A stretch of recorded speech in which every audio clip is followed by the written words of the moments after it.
Baiklah kawan-kawan, kali ini saya akan membahas tentang filter air ya. Nah ini karena banyak yang nanya tentang filter, terus pertanyaannya juga macam-macam, jadi nanti kita akan bahas ya. Baik kawan-kawan, sebelum kita membuat rangkaiannya seperti apa ya. Yang pertama gini, biasanya nih filter air itu kan dipakai untuk jaringan pipa yang berasal dari sumur ya kawan-kawan. Kalau dari PDAM biasanya bersih, biasanya. Tapi saya tahu beberapa lokasi itu memang dari PDAM juga kotor. Nah, itu nanti kita bahas belakangan atau kawan-kawan menyesuaikan aja lah ya. Saya hanya membahas yang pakai pompa sumur. Nanti yang PDAM ya kurang lebih logikanya kurang lebih sama lah itu. Baik, ini kawan-kawan. Eh, Anggaplah di sini ini sumur ya, terus ini pompa. Nah, saya nggak tahu di rumah kawan-kawan itu apakah dari pompa itu langsung dipakai, misalkan di sini ya, di sini itu pemakaian ya, di sini keran 1, keran 2, keran 3 gitu ya, 1, 2, 3. Nah, apakah dari pompa itu mau langsung ke keran ataukah mau ke tandon? Nah, itu jawabannya pun jadi berbeda-beda kawan-kawan.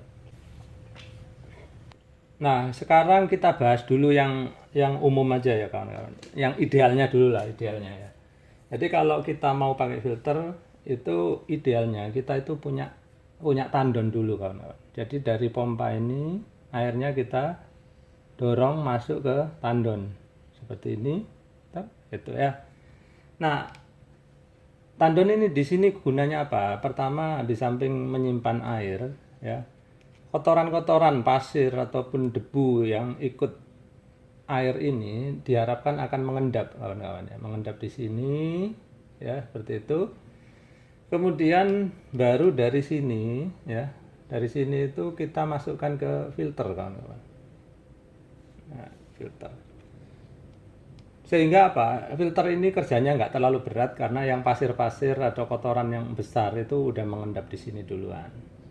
Tapi jangan lupa ya kawan, karena di sini dipakai sebagai endapan, mungkin seminggu sekali atau sebulan sekali kawan-kawan harus membersihkan endapan di sini. Nah, bagaimana caranya? Ya itu kita nggak akan membahas sedetail itu, kawan-kawan cari tahu sendiri.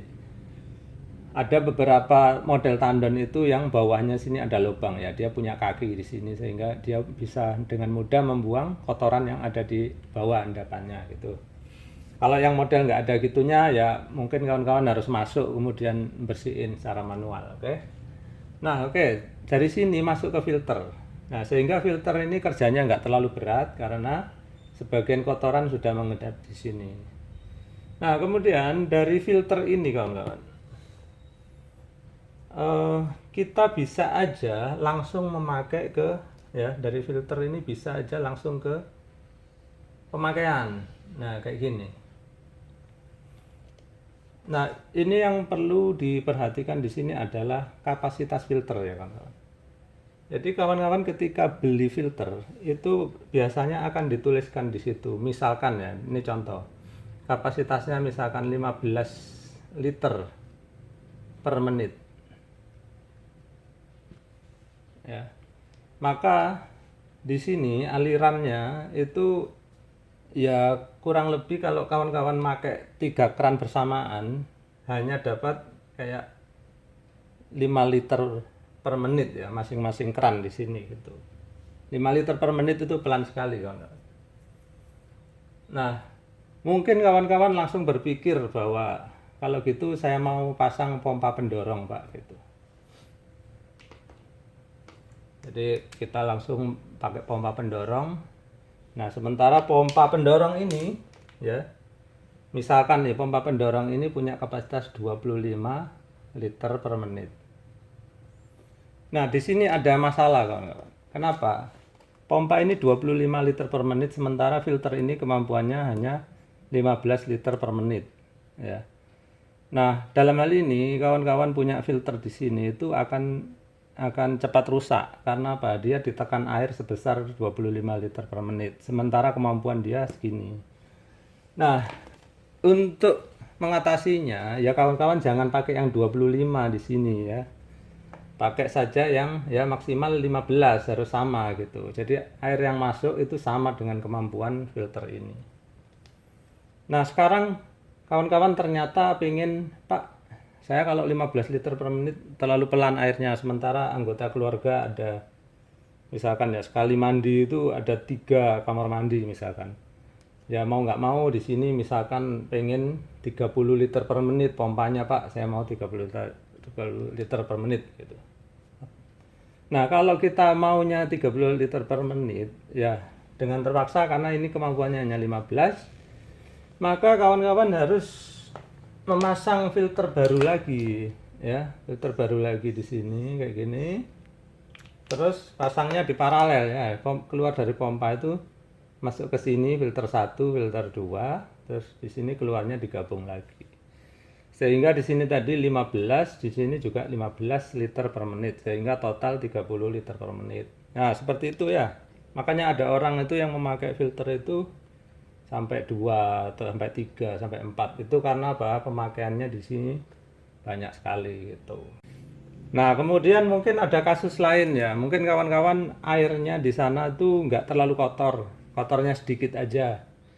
Jadi nggak mau pakai tandon-tandonan, nggak mau pakai tandon lah, mau dari pompa langsung ke pemakaian tapi difilter misalkan. Ya itu ya, ya tadi kalau nggak terlalu kotor boleh langsung. Jadi kita nggak perlu tandon lagi seperti ini. Jadi dari pompa langsung ke filter misalkan. Dari pompa langsung ke filter seperti ini, langsung dipakai di pemakaian. Ya bisa juga.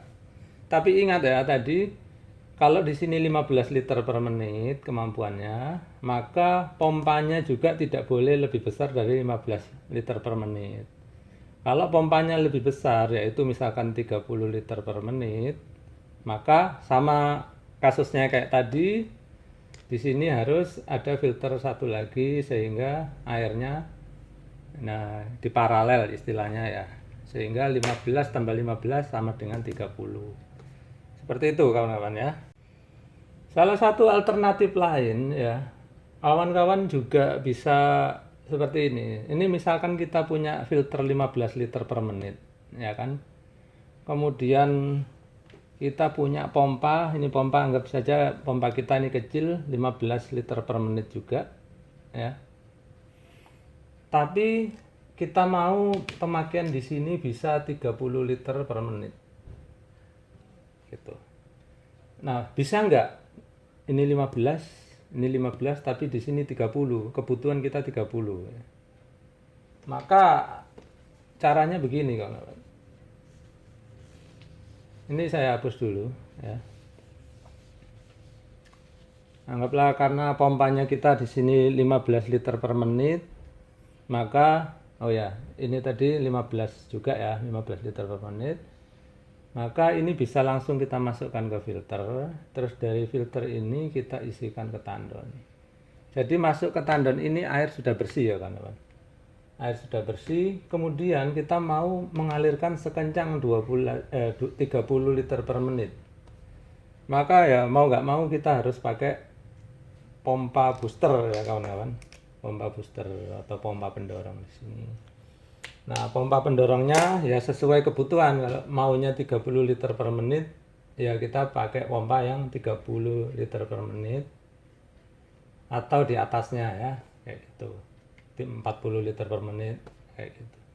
Ini salah satu pilihan juga. Kemudian beberapa kawan itu ada yang bertanya kasusnya seperti ini. Dari pompa itu langsung ke tandon seperti ini. Kemudian mereka nggak pakai pompa pendorong, nggak pakai booster, jadi langsung ke filter, dari filter ke pemakaian. Terus kawan ini mengeluh karena air di sini kok pelan sekali gitu. Nah tentu saja pelan ya kawan-kawan, karena seperti saya bilang tadi, filter ini memiliki kapasitas. Kemudian yang kedua, filter ini jelas merupakan hambatan besar ya bagi aliran air. Jadi di sini itu ada namanya pressure drop ya kawan-kawan, penurunan tekanan yang cukup lumayan gitu. Nah, filter ini biasanya ya dia akan mampet dianggap mampet itu kalau tekanannya sudah mencapai, ya, perbedaan tekanan sini dan sini sudah mencapai misalkan 1 bar. 1 bar ini ekuivalen ya, atau bisa disamakan dengan ketinggian tandon 10 meter gitu loh kawan-kawan. Jadi bayangkan kalau tandonnya kawan-kawan cuma 3 meter tingginya, lalu terjadi pressure drop setinggi 10 meter, ya di sini hampir nggak keluar gitu loh kawan-kawan. Paham ya maksud saya? Jadi 10 bar ini kurang lebih sama dengan 10 meter ketinggian air gitu loh. Nah, terus bagaimana mengatasinya Pak gitu? Mengatasinya ya mau tidak mau dikasih booster ya kawan-kawan, dikasih pompa pendorong tadi itu. Sehingga meskipun di sini terjadi mampet setinggi 10 meter ya, biasanya pompa ini memiliki kemampuan 2 bar. Kira-kira ya 2 bar. Ini setara dengan 20 meter.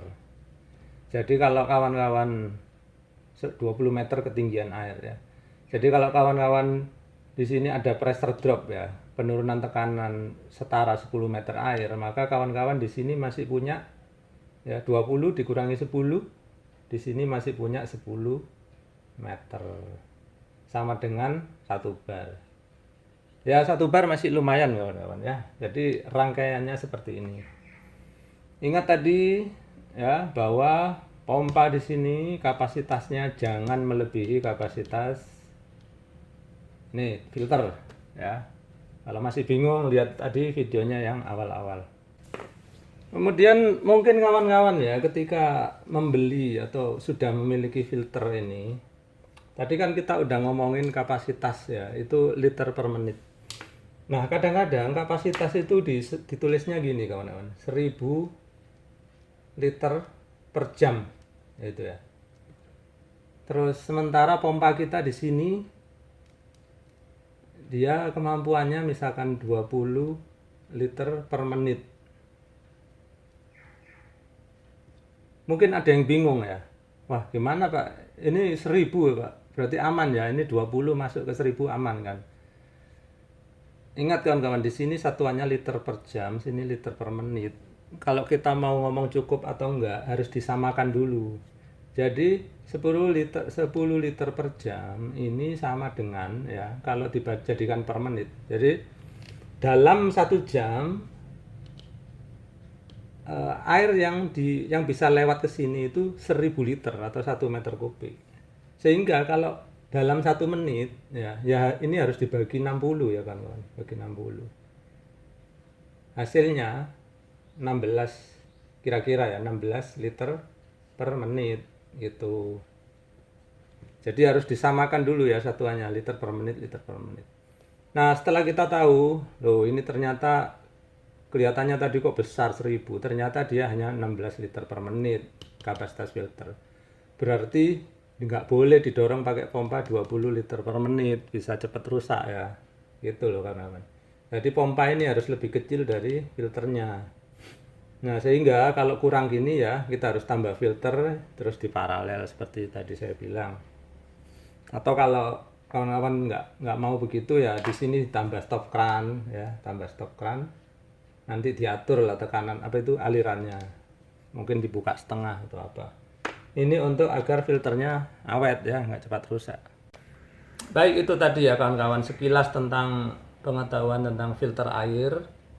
Nah, mudah-mudahan di sini kawan-kawan bisa ngambil kesimpulan ya bahwa untuk memasang filter itu yang perlu diperhatikan adalah kapasitasnya, berapa kemampuan dia mengalirkan air dalam satuan waktu ya, liter per menit atau liter per jam atau meter kubik per jam. Nah kayak gitu kawan-kawan harus tahu. Terus bagaimana menyesuaikan dengan keadaan pompa kita gitu, sehingga nggak terjadi kesalahan terus salah satu peralatan kita jadi cepat rusak. Baik kawan-kawan, kalau ada yang belum paham ataupun ada saran silakan tulis di kolom komentar, nanti saya usahakan akan membahasnya di video yang lain. Terima kasih kawan-kawan sudah menyaksikan.